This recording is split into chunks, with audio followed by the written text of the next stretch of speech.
studio میں انہوں نے لکھوائے تھے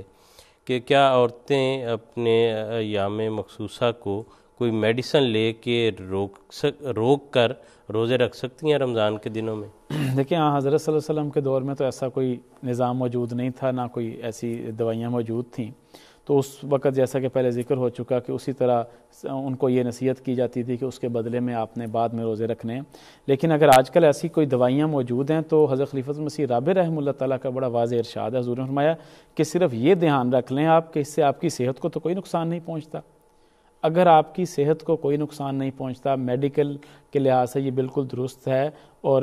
آپ سیف سائڈ پہ ہیں، کوئی سائیڈ ایفیکٹس نہیں ہیں، تو اس صورت میں آپ